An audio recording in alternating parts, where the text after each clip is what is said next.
Hello दोस्तों, आज की इस वीडियो को स्टार्ट करने से पहले मैं आपको याद कराना चाहूँगा कि please subscribe this channel and please like this video. So आज की इस वीडियो में हम रिलेशंस एंड फंक्शंस के बारे में आगे बात करेंगे। रिलेशंस एंड फंक्शंस के बारे में बात करते हुए अब हम जो रेफर कर रहे हैं बुक वो है +2 मैथ्स एनसीईआरटी। इस बुक का first chapter relations and functions के बारे में बात करता है। तो यहाँ पे हम मान के चलेंगे कि आप पिछली वीडियोस देख के आए हैं, तो आप रिलेशंस और फंक्शंस दोनों की डेफिनेशन के बारे में जानते हैं जो कि पिछली वीडियोस में बताई गई है। तो रिलेशन एंड फंक्शंस के आगे बढ़ते हुए हम टाइप्स ऑफ रिलेशंस के बारे में देखेंगे। टाइप्स ऑफ रिलेशंस हमारे पास कितने टाइप के रिलेशंस होते हैं। सबसे पहले यहाँ पे गिवन है एम्प्टी रिलेशन। एम्प्टी रिलेशन का क्या मतलब है? कोई ऐसा relation, a relation that contains no ordered pair।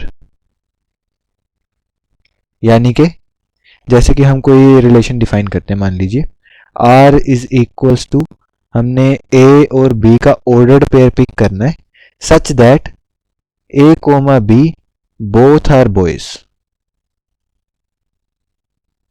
A is sister of B।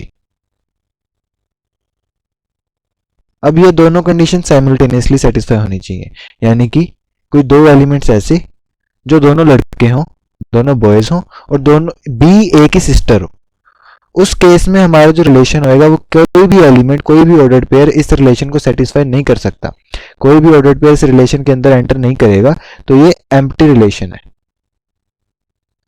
Empty relation है। सिमिलरली आगे हमें गिवन है definition to universal relation. Universal relation क्या होता है? कोई ऐसा रिलेशन, एम्प्टी रिलेशन था जो किसी भी एलिमेंट, कोई भी एलिमेंट उसको सेटिस्फाई ना करे, कोई भी ऑर्डर्ड पेयर उसको सेटिस्फाई ना करे। यूनिवर्सल रिलेशन होगा कि सारे ऑर्डर्ड पेयर्स उसको सेटिस्फाई करें। वो यूनिवर्सल रिलेशन है, सारे ऑर्डर्ड पेयर्स उसको सेटिस्फाई करते हैं। जैसे कि हमारे पास मान लीजिए ए सेट है ऑफ ऑल नेचुरल नंबर्स का एक सेट है, और दूसरा सेट है बी सेट, वो भी नेचुरल्स का ही है। हमने इसका कार्टेशियन बनाएंगे अगर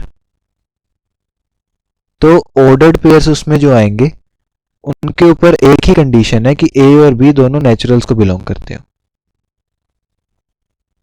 और हमने एक ऑर्डर्ड पेयर, एक नया रिलेशन डिफाइन किया A B such that A plus B belongs to naturals।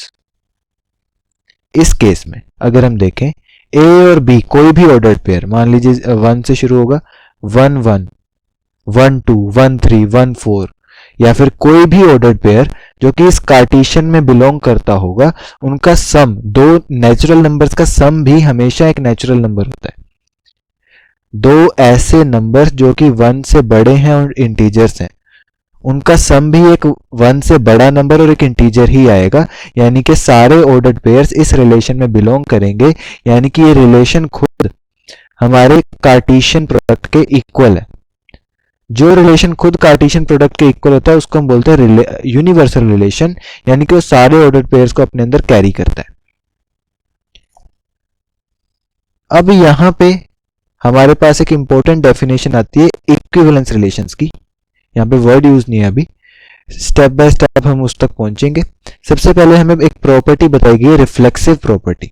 हमने कोई रिलेशन मान लीजिए R डिफाइन किया जो कि A सेट से एलिमेंट्स पिक करता है और B सेट में आंसर फाइंड करता है। यानी कि ऑर्डर्ड पेयर्स में फर्स्ट एलिमेंट A से आएगा, सेकंड एलिमेंट B से आएगा।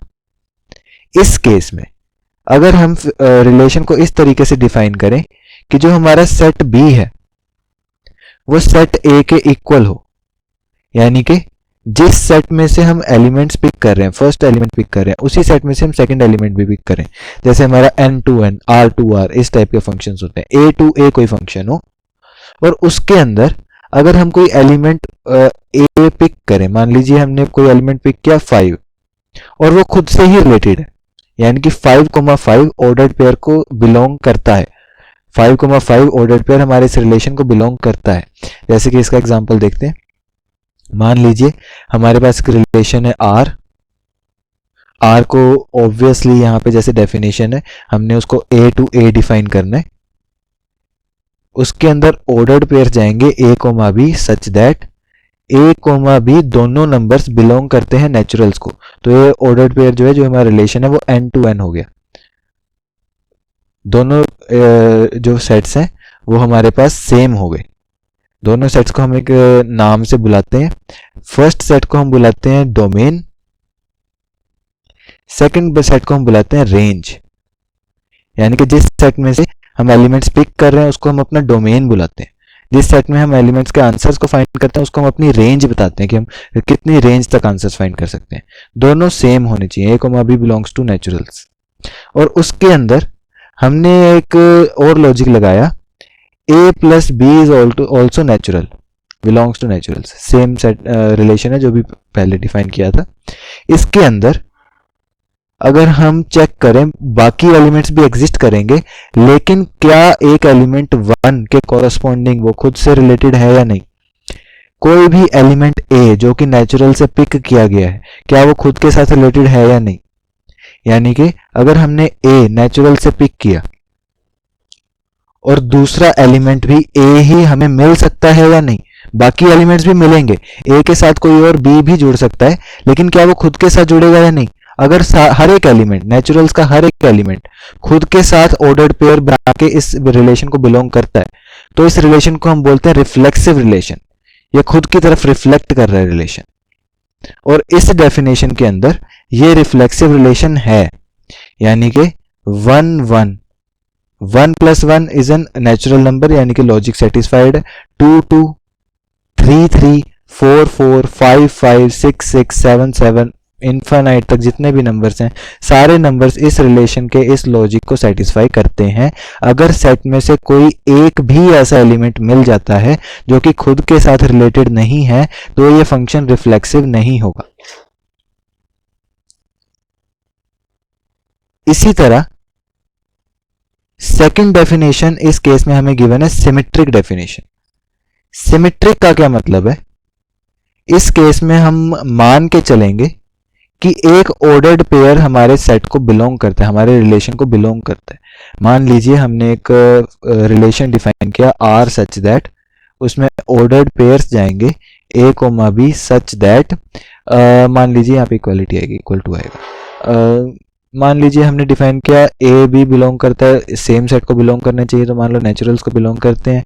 और यहाँ पे हमने डिफाइन किया ए इज ग्रेटर देन बी सारे ऑर्डर्ड पेयर्स के लिए।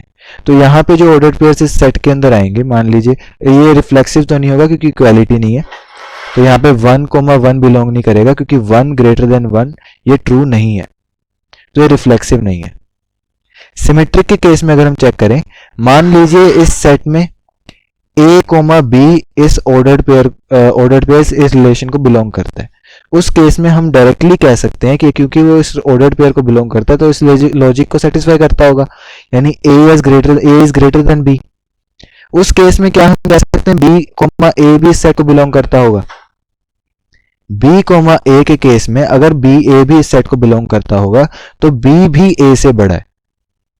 अगर a is greater than b हमें गिवन है, तो b ग्रेटर देन a किसी भी केस में नहीं हो सकता, ये फॉल्स है स्टेटमेंट।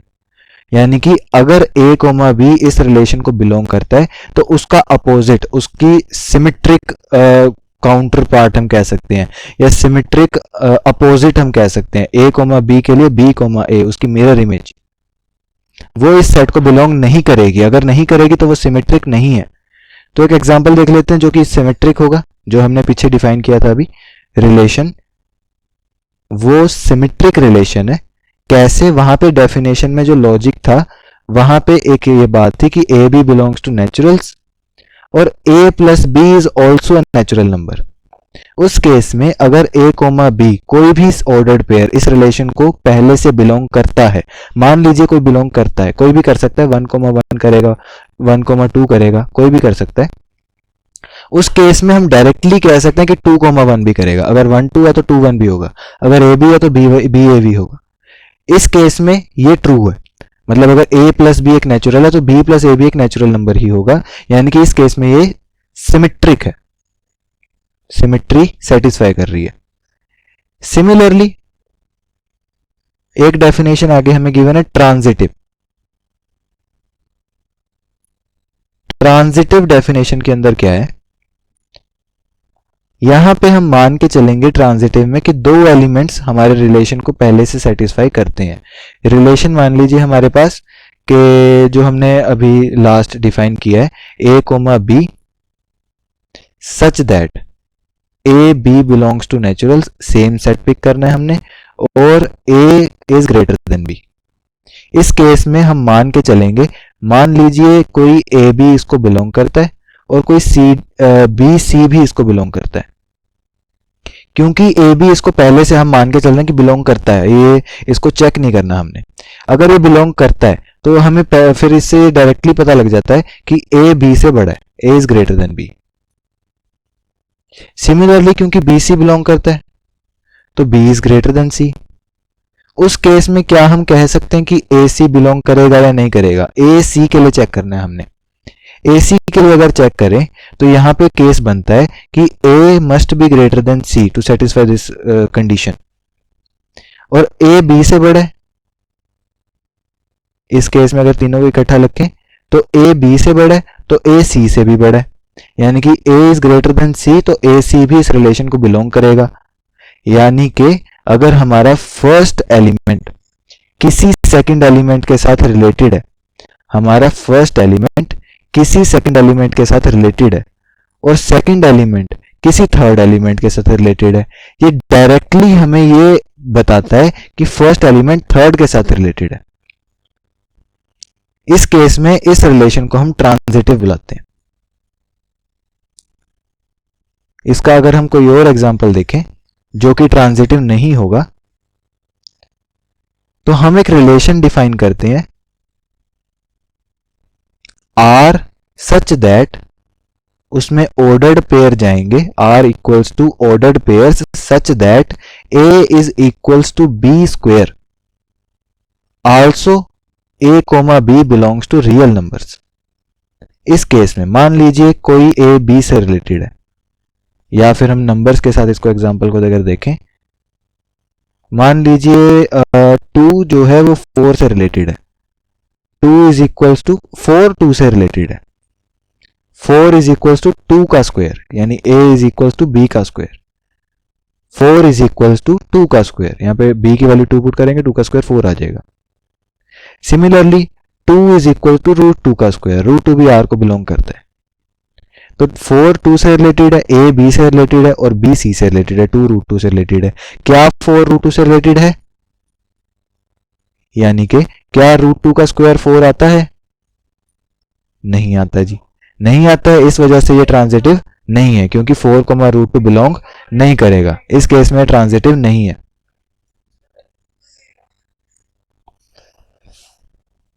आगे अगर हम कुछ एग्जांपल्स देखें जो सेट तीनों कंडीशंस को सेटिस्फाई करेगा, जो रिफ्लेक्सिव भी होगा, सिमेट्रिक भी होगा, ट्रांजिटिव भी होगा, उसको हम एक इक्विवेलेंस रिलेशन बुलाएंगे।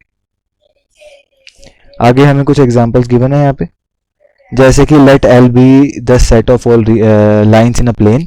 सारी लाइंस का एक सेट हमने बनाया, हर टाइप की line.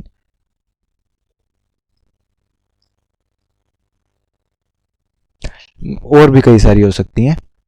Relation in L defined as R, दो लाइंस इस सेट में से, इनफाइनाइट टाइप ऑफ लाइंस हमारे पास इस सेट में बिलोंग करेंगी, उनमें से कोई भी दो लाइंस कब रिलेटेड है? कब रिलेटेड है? L1 L2, जब L1 is perpendicular to L2। हमने चेक करना कि ये सिमेट्रिक है, पर ना तो रिफ्लेक्सिव है ना ही ट्रांजिटिव है। सिमेट्रिक के लिए कैसे करेंगे? परपेंडिकुलर शो करना है हमने। सिमेट्रिक के लिए अगर मान लीजिए L1 और L2 पहले से बिलोंग करता है, ये इंप्लाई करता है कि L1 is perpendicular to L2। ये डायरेक्टली इंप्लाई करता है कि L2 is perpendicular to L1। अगर L1 L2 के परपेंडिकुलर तो L2 L1 के भी परपेंडिकुलर है, यानी कि अगर ये हमारी L2 है और ये हमारी L1 है, दोनों परपेंडिकुलर हैं, तो L1 L2 के परपेंडिकुलर है, L2 L1 के परपेंडिकुलर है, यानी कि L2, L1 भी बिलोंग करेगा। तो ये हमें बताता है कि L1 L2 अगर हमारे सेट को बिलोंग कर रहा है तो L2 L1 भी बिलोंग करेगा। इस केस में सिमेट्रिक है। रिफ्लेक्सिव और ट्रांजिटिव नहीं होगा। क्यों नहीं होगा? क्योंकि L1 L1 इंप्लाई करता है कि L1 एक लाइन खुद के परपेंडिकुलर है, एक लाइन खुद के पैरेलल है, परपेंडिकुलर नहीं है। उस केस में रिफ्लेक्सिव नहीं होगा, कोई भी लाइन खुद के परपेंडिकुलर नहीं हो सकती। सिमिलरली अगर कोई लाइन L1 L2 के परपेंडिकुलर है और L2 L3 के परपेंडिकुलर है, मान लीजिए L1 L2 के परपेंडिकुलर है और L2 किसी L3 के परपेंडिकुलर है, तो L1 और L3 आपस में परपेंडिकुलर नहीं होंगी तो ये बिलोंग नहीं करेगा। ए बी बिलोंग करता है, बी सी बिलोंग करता है, ए सी बिलोंग नहीं करता, तो ट्रांजिटिव भी नहीं होगा। आज की इस वीडियो में हमने देखा है कि आखिर इक्विवेलेंस रिलेशन का क्या मतलब होता है। इसके कुछ क्वेश्चंस आप इस एक्सरसाइज में से ट्राई कर सकते हैं, और अगर आपको कोई भी डाउट आता है तो आप कमेंट सेक्शन में जरूर पूछ सकते हैं। Thank you for watching this video.